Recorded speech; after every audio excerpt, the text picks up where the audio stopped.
meeting. Is it true that the president And obviously there's been no movement made on either side. What is... Thank you all for coming out.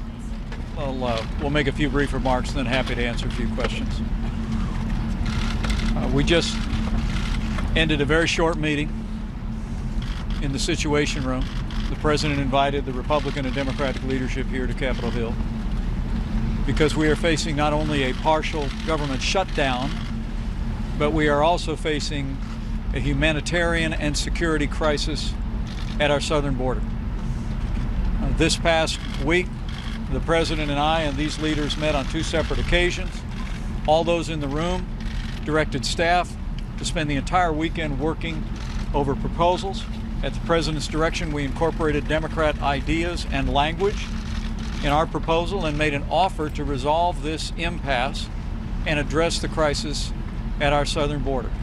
And today, in this brief meeting, we heard once again that Democratic leaders are unwilling to even negotiate to resolve this partial government shutdown or address the crisis at our southern border. They demanded once again that before any negotiations could begin, that we would have to agree to reopen the government. And the president called the question in the meeting. He asked Speaker Pelosi that if he opened things up quickly, if he reopened the government quickly, would she be willing to agree to funding for a wall or a barrier on the southern border? And when she said no, the president said goodbye. Now, I know there's been millions of Americans, hundreds of thousands of federal workers that are as disappointed as we are that the Democrats are unwilling to engage in good faith negotiations. Look, the American people know we face a serious humanitarian and security crisis at our southern border.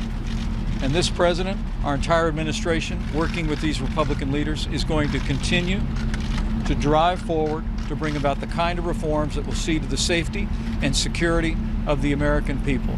But what the president made clear today is he is going to stand firm to achieve his priorities, to build a wall, a steel barrier on the southern border, add additional personnel, additional resources, additional reforms to stem the crisis that we face on our southern border. And we're very grateful for these Republican leaders here and others that were gathered with us for their support. I want to clarify a few things. As I just listened to Senator Schumer, I know he complained the time that you had cameras in the meeting. I think we need to bring them back, because what he described the meeting to be was totally different than what took place. When we entered the room, the president, again, calling all the leaders together to solve this problem. He even brought a little candy for everybody. He started off talking a little bit about wanting to get this solved. He even spoke last night saying in 45 minutes, he says, but I think we could do it in 10. I want to turn the floor over, the president said, to Speaker Pelosi and Schumer. Tell us what offer you have, because we all had in our hands from the weekend's work of the vice president, and every office had staff there, about where we were. The different offers, the increases of the work that you've done to secure this border. So we turned to Speaker Pelosi. She again to argue whether we even have a crisis or whether facts are true. Turned to Schumer again, who said we just have to open the government up. The president would go back and forth in a negotiation in a very respectful way. I saw Schumer continue to raise his voice. The president then turned to the speaker and politely asked her, okay, Nancy, if we open the government up in 30 days, could we have border security? She raised her hand and said, no, not at all. The president calmly said, I guess you're still not wanting to deal with the problem. The president wants to solve this problem. That's why he continues to bring us down. That's why he's put offers on the table. Not once have the Democrats offered anything back. The entire time I've been in these meetings, they want to just argue so people can't present a fact. They want to argue and debate whether what comes across this southern border. People are hurting. And as I've said before, I will work with anyone that wants to move America forward and wants to secure our border. This is the goal that everybody in that room, every Democrat said in that room, they're for border security. But you ask me, what American believes border security does not have some form of a barrier? It's only the Democrats sitting in that room, have I ever found. And the way they have displayed and their behavior is embarrassing to me. And the way to come out to this floor and talk about a meeting in a manner that did not take place in there is disturbing to me. I want to solve this problem. People are hurting, so I tell the Democrats, get back into the room. Let's not leave. Let's solve this problem. Just as the president said, it doesn't even take 45 minutes. We're here and we want to work. Well, Leader McCarthy, I think, described it very accurately. We all came to this meeting. I heard the president say last night that this could be solved in 45 minutes. And I had hoped coming to this meeting today that that's what was going to happen, that we were going to sit down and the Democrats were going to negotiate in good faith and we were going to come up with a resolution. And they obviously had not moved an inch and haven't moved an inch. I mean, they've accused the president of not being willing to negotiate, but the president's been more than willing to negotiate. He's had the vice president here the last 2 weekends, meeting with members of staff, trying to move the ball down the field and get us on a path where we can get a solution.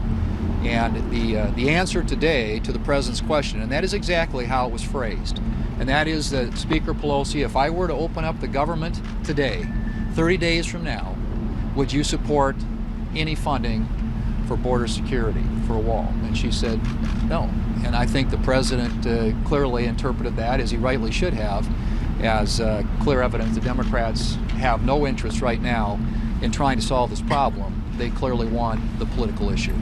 Mr. Vice President, where do you go from here?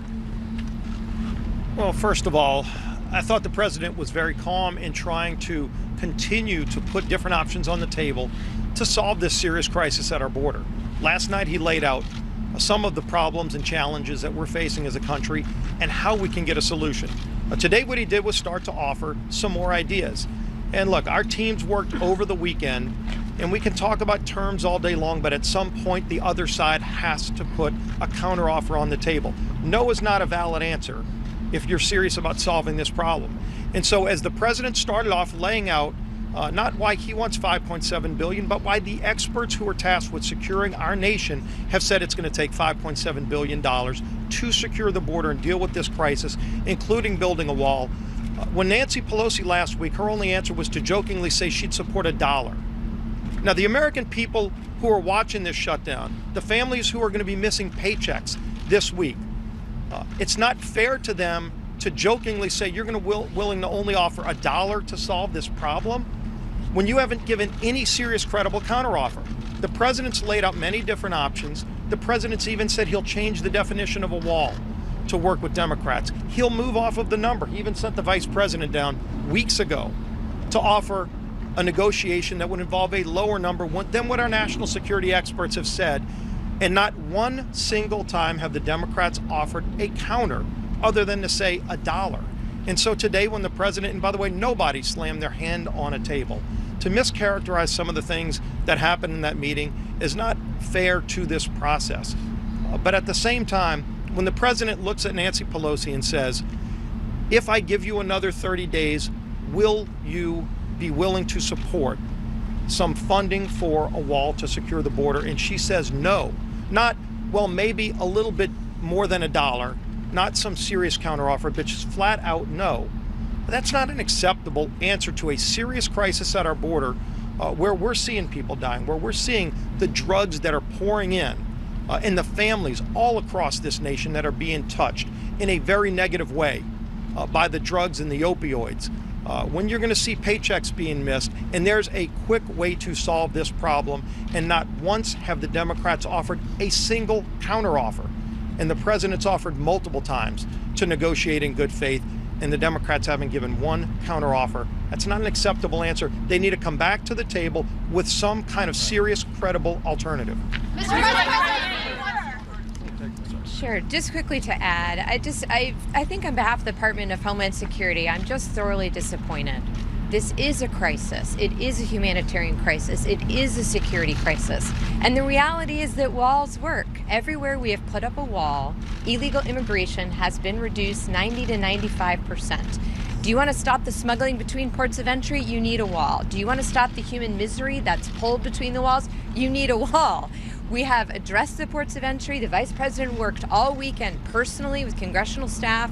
We came up with an offer that would secure the ports of entry by checking every single vehicle for drugs, but the criminals also come between ports of entry. It's not an or, it's an and.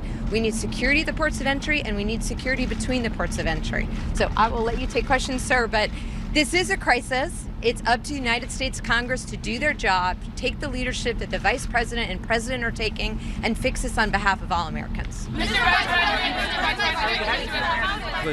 can't hear you. Vice President, you said at the beginning that the President is standing firm on his demands for his border wall. How is that compromised in this context? And what are you going to say to, 800,000 federal workers not getting their first paychecks this Friday, TSA workers, Secret Service agents, people whose job it is to protect people? What do you say to them this week as we're going into 20 days of a shutdown? Well, I'd say to every American that this president and this administration takes very seriously our solemn obligation to do what's necessary to protect the American people and uphold our laws. The offer that we put at the president's direction on the table, the offer that was in front of Democrat leaders again today in the Situation Room, represents a combination of approaches. Certainly there's the president's wall, a steel barrier on the southern border, that the president's put his number on the table. But we've also added additional resources for personnel, additional reforms, humanitarian assistance, changes in our asylum laws, some of which was informed by our earlier discussions with Democrat leaders.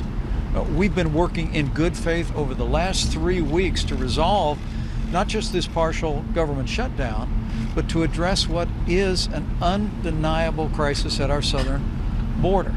Even the Washington Post called it a bona fide emergency. We have 60,000 people a month being apprehended at our borders, and 2/3 of them are now families and unaccompanied minors. That's not a situation that our Border Patrol system was ever designed to deal with. And so we need reforms, we need changes, we need a wall, a physical barrier. But what I think would have to be distressing to 800,000 federal workers and to tens of millions of Americans is the answer in all of this from the Democrats is we will not negotiate. So, Mr. Mr. Vice President, I'm sorry. How does it help that the president walked out of the room? How is that getting closer to a solution? I think the president made his position very clear today that there will be no deal without a wall. There will be no deal without the priorities the president has put on the table. But if you could look at the proposal that the president directed us to offer this weekend after spending 2 days with senior staff, 2 meetings with leadership, it reflects Democrat priorities as well.